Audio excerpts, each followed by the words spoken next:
Dimanche 13 février, dimanche de la santé. On connaît peut-être plus le 11 février comme une journée que le pape Jean-Paul II nous avait invité à consacrer aux malades, journée mondiale des malades. L'idée qui est venue, c'est de parler de dimanche de la santé en invitant les paroisses en France à se pencher plus particulièrement sur les malades, oui, mais également les personnes qui vivent avec un handicap, les soignants. Aujourd'hui, on parle quand même beaucoup des soignants. Depuis le début de la pandémie, ils sont vraiment mis largement à contribution.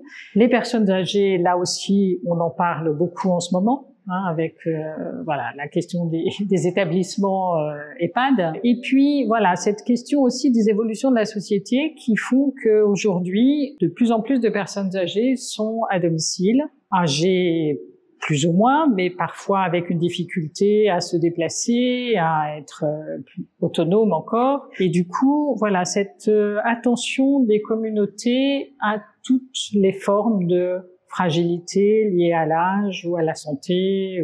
L'idée, c'est de proposer aux paroisses un fascicule qui met à disposition à la fois des témoignages et puis un éclairage sur les lectures de la liturgie du jour, des intentions de prière universelle, ça dépend des années. L'invitation, donc, soit aux équipes du service évangélique des malades, mais aussi aux équipes liturgiques, de s'approprier ce livret et de le travailler pour préparer les célébrations de ce dimanche, mais pourquoi pas de réfléchir plus longuement sur le thème qui est retenu au fil des années. Cette année, c'est le thème heureux.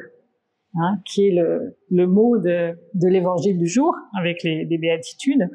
Un mot qui peut-être paraître un peu curieux dans le temps qu'on vit, et en même temps une invitation peut-être aussi à s'interroger pour soi-même. Qu'est-ce que ce mot vient dire dans notre vie? Comment est-ce que on l'accueille pour nous-mêmes?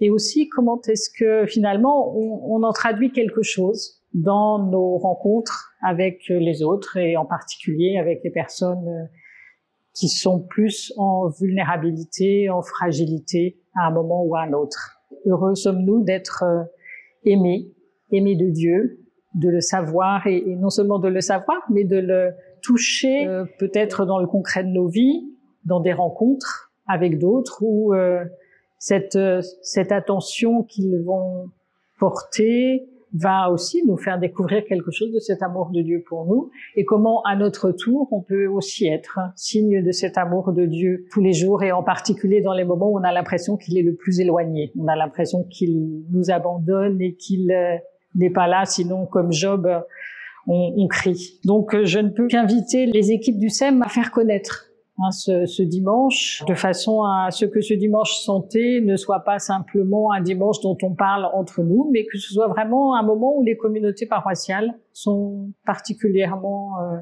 invitées à cette attention à la santé, à la fragilité. Voilà, toutes les personnes qui ne sont peut-être plus présentes dans nos communautés paroissiales, mais ne sont pas pour autant absentes de l'attention qui devrait être la nôtre.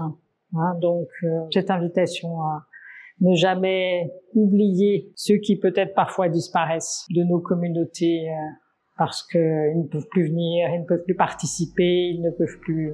Voilà, et la pastorale de la santé, vraiment là pour essayer de laisser, de donner à chacun la place qui est la sienne, de lui dire sa dignité jusqu'au bout.